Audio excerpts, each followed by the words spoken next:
Porra, a hora que nós vimos aquilo, eu saí da porta assim, o Betinho já botou a arma e nós fomos entrando, progredindo. Tem que tomar um cuidado do caramba, porque esses caras às vezes estão por tudo ou nada, tem muitos anos de cadeia pra puxar. Você vai pular um muro, o cara senta o dedo, né? Mas quando eu abaixei e parei com a arma aberta, que acabou minha munição, eles podiam ter atravessado a rua e falar: ah, seu otário, toma agora, um monte. E qual a sua primeira operação pesada na rota? Como é que foi? Então, na rota, na verdade é assim, ó. A sua primeira, bem pesada, qual foi? Então, eu não consigo, assim, lembrar pra você, primeira operação pesada, porque a rota, cara, ela é um rolo compressor de ocorrências todos os dias. Então, você assume, você vai pra uma área. Eu falo o seguinte, a rota, ela tem perfis. Vamos supor que você fosse comandar uma viatura lá. Você, às vezes, tem mais vontade de pegar carro roubado. Então você fica naquelas avenidas que a gente sabe que é o caminho do bicho, que a gente fala, que vai para os desmanches. Caminho do bicho. Do bicho. Vamos ficar lá no caminho do bicho, lá na Mateu Bay, na Carrãozinho, vamos ficar na Estrada Tapicirica, vamos ficar... Tem algumas avenidas, Rio das Pedras, fala assim, ali é o caminho do bicho, é os carros que passam para ir para o desmanche. Avenida do Cursino. Então, você é aquele cara que vai sair e vai ficar batendo lata, como a gente falava, nessas avenidas para catar carro roubado. Meu tesão era outro. Eu gostava de parar a viatura, desembarcar e ficar andando dentro de favela. Eu parava nas casas, conversava com as pessoas, procurava barraco vazio, fundo falso. Você olha o barraco assim, ó, o barraco tem um tamanho. Você olha na janela, ele tem outro tamanho. Você fala, pô, comeram uma parte do barraco. Tem alguma coisa estranha aqui, pô. Entendeu? Entendi. Você andava, procurava alçapão nas palafitas.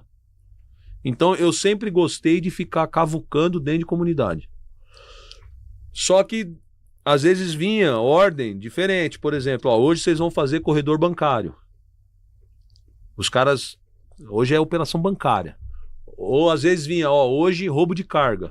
Vocês vão pegar a rodovia e abordar a carga. Então... Às vezes vinha algumas operações específicas, mas quando não vinha, você vai conforme a sua vontade. Então, eu sempre tive ocorrências com o pelotão e a rota ela trabalha numa engrenagem. Você não pega uma ocorrência sozinho com a viatura. Vamos supor, nós estamos em 5 viaturas rodando, você está com uma. A hora que você grita prioridade na rede, o pelotão todinhos, quem não tiver empenhado com alguma coisa, corre para te ajudar. E dificilmente você vai passar um dia em que nenhuma viatura pegue. Então você está sempre envolvido com ocorrências de alguma viatura ou com a sua própria e o pessoal te apoiando. Mas eu tive muita ocorrência na rota com as minhas equipes que me deu muito prazer, que eu lembrei. Então, assim, eu tenho ocorrências interessantes. Para você ter uma ideia, tô falando de banco, né? Eu teve um dia, cara, que eu tava parado na Avenida Brasil. Eu já até contei já em podcast de socorrência. Eu parado na Avenida Brasil, ali perto da faculdade, ali na rua de trás, acho que é a PUC. Parado, e a gente meio que desatento, conversando assim, tranquilo, porque é uma avenida, pô, conhece a Avenida Brasil ali, né? Sim. A agência do Banco do Brasil, do meu lado, assim, ó, na calçada, tinha uma escada e a agência. E a gente parado assim... Olhou, tava tudo tranquilo. Semáforo vermelho e a gente na frente, assim, ó, com a faixa.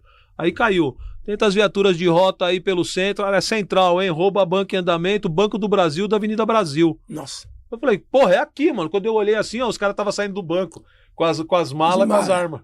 Eu olhei e falei, puta! Abri uma porta e começou. Tiro. Troca. Um dos caras jogou a mochila assim, ó, catou o dinheiro e jogou pro alto. E correu pra direita. E os outros 2 correram pra direita também. No que eles correram, nós corremos atrás. Um entrou dentro de um estabelecimento, eu não lembro que comércio que era. A viatura que veio no meu apoio com o finado Sargento Terto acabou localizando. Ele reagiu dentro do comércio lá, morreu na troca de tiro. 2 nós pegamos numa outra casa. E essa imagem ficou muito forte na minha cabeça, porque... Conforme o pessoal ia indicando onde eles correram e entrar, eles correram num sobradão muito alto. E nós fomos entrando, progredindo, tem que tomar um cuidado do caramba, porque esses caras às vezes estão por tudo ou nada, tem muitos anos de cadeia para puxar, você vai pular um muro, o cara senta o dedo, né? E a gente foi progredindo e nós fomos pegar esse cara no telhado, no sobrado. Quando a gente já tava com o cara lá no telhado, eu fiquei numa visão muito alta. A agência tava do meu lado esquerdo e a Avenida Brasil lá embaixo. O que eu olhei? Eu até comentei com um da minha equipe na época, o finado Adelso. Quantos já trabalharam comigo que já morreram? O Adelso morreu num assalto num posto de gasolina. Uma vagabunda de uma mala que matou ele pelas costas. Ele fazendo a segurança do posto. A gente com o cara algemado, pedindo apoio pra viatura encostar pra botar ele na viatura. Quando eu olho assim lá pra baixo, tava um monte de carro parado na Avenida Brasil, com as portas abertas, e todo mundo catando dinheiro, que o cara não jogou, o dinheiro voou.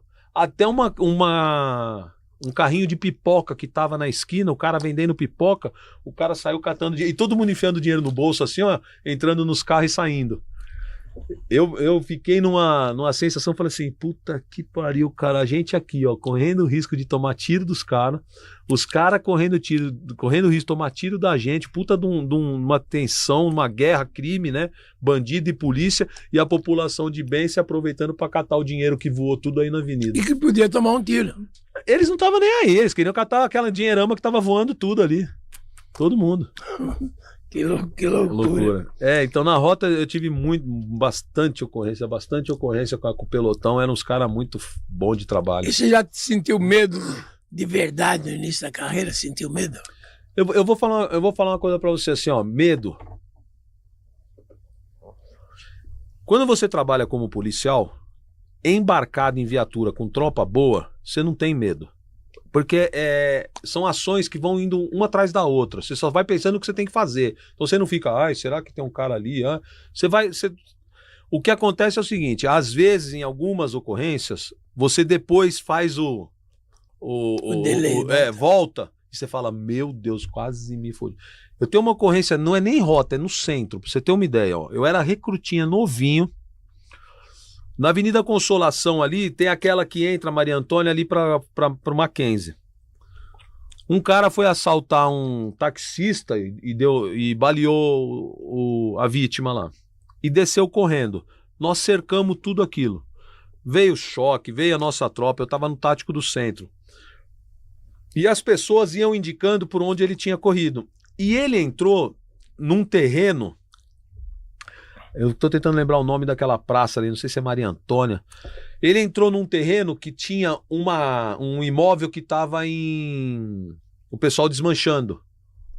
Não tinha quase nada. Demolindo ele inteiro. Mas era aquela demolição que vai fazendo controlada pra mesmo. Aproveitar as coisas. Tudo. Inclusive tem um irmão meu da minha turma, o Coronel Rodrigues, o Betinho, que foi um dos maiores oficiais do Bombeiro de São Paulo. Hoje ele tá viajando na Alemanha, nós conversamos hoje. Ele era o comandante da tropa da Rocan do 2º de choque. E nós cercamos esse lugar e procuramos e não achava. A gente tava no afoito pra catar esse cara que ele tinha baleado a vítima. Bom, num determinado cômodo que só tinha as paredes sem teto, sem janela, sem nada, era um resto de obra. Eu e o Betinho estávamos conversando, tipo assim, esse cara sumiu, velho, não tem mais onde esse cara possa estar. Nós já rodamos tudo, e lotado de polícia, todo mundo procurando. Cara, não é possível, mano, o cara desintegrou. Só que tinha uma porta velha jogada no chão em cima dos entulhos. Eu estava conversando com o Betinho em cima da porta, de madeira, jogada. E o Beto estava em cima das pedras, conversando comigo, um de frente pro outro, assim. Aí, a hora que eu fui sair da porta, eu acho que eu pisei nela e mexeu e deve ter doído no cara. O cara fez... Ai! Porra, a hora que nós vimos aquilo, eu saí da porta assim, o Betinho já botou a arma. Quando eu levantei, o cara tava embaixo da porta, nos entulhos, com a arma assim, ó. E a gente em pé em cima dele. É que na hora que o Beto enquadrou ele já se entregou, o senhor caiu, perdi. Então, é assim, ó, tem coisas na nossa carreira que depois a gente... Por exemplo, quando eu troquei tiro na porta da minha casa que vieram sequestrar minha vizinha, que eu tava sozinho e troquei tiro com 2 caras. Na hora da troca de tiro, que eu tomei um monte de tiro e também baleei eles pra caramba, beleza. Depois, quando a adrenalina baixa, que você volta lá e você fala, mano... Eu lembro que um dos tiros... Eu dei sorte. Mas muito, muito. Para. Um dos tiros, eles estavam... Porque minha vizinha tinha uma Hilux, cabine dupla. Eles já tinham arrancado ela e a criança do carro. E eles iam sair com a cabine dupla. Um ficou atirando em mim de frente, só que o outro subiu no estribo do outro lado, escorou assim e ficou atirando. E eu fiquei atrás do murinho de água da minha casa. E eu fui agachando, porque eu comecei a tomar um monte e os farelos do muro foram indo tudo na minha cara, ficou tudo branco aqui. Eu não sei nem onde a munição passou. Mas quando eu abaixei e parei com a arma aberta, que acabou minha munição, eles podiam ter atravessado a rua e falar: ah, seu otário, toma agora, um monte. Não, eles, aí é Deus, cara. Eles resolveram fugir. E eu fiquei com a arma aberta ali. Então, quando você faz depois, fala, meu Deus do céu, cara, se esses caras tivessem percebido que acabou minha munição, eles tinham vindo me conferir ali, me matavam, não ia nem ter o que fazer. E depois também, no dia que eu matei o cara que veio me roubar no shopping Penha, a minha troca de tiro com ele foi na distância que nós dois estamos. Porque ele foi pôr a arma na minha janela do carro quando eu abri a porta e dei. Então eu desci e dei, e ele estava em pé. A arma dele quase encostou na minha barriga. Depois que a ocorrência acabou, que eu fiquei pensando, eu falei assim, pô, se ele tivesse tido o reflexo de apertar o gatilho, ele tinha me baleado. E nem isso ele fez. Quando eu atirei nele, ele soltou a arma e caiu. Ele se assustou de cara, né? Ele não esperava, né? Eu dei um tiro nele. Entrou aqui e saiu aqui atrás. Cortou ele no meio. Mas o normal é quando você toma um soco, um tapa, um empurrão, um tiro, é você contrair, né? Contraí. Ele não contraiu. Ele estava segurando uma Imbel sai blusa, encostado em mim, ele não apertou o gatilho, ele soltou e caiu. Então, eu sempre oro na minha vida, agradecendo a Deus essas proteções e livramentos que eu tive. E eu falo para você, muita gente me pergunta sobre medo. Eu fiquei 35 anos lidando com coisa grave. Eu só trabalhei em lugar carrego. Eu comandei o Capão Redondo, Grajaú, Brasilândia. Só trabalhei em lugar carrego. Mas eu sempre tive imbuído do senso de justiça e de honestidade. E eu acho que é isso que fez com que eu tivesse proteção de Deus. Sempre pela razão, né? Não, sempre pelo que é honesto. Pelo certo, pelo certo. Pelo certo.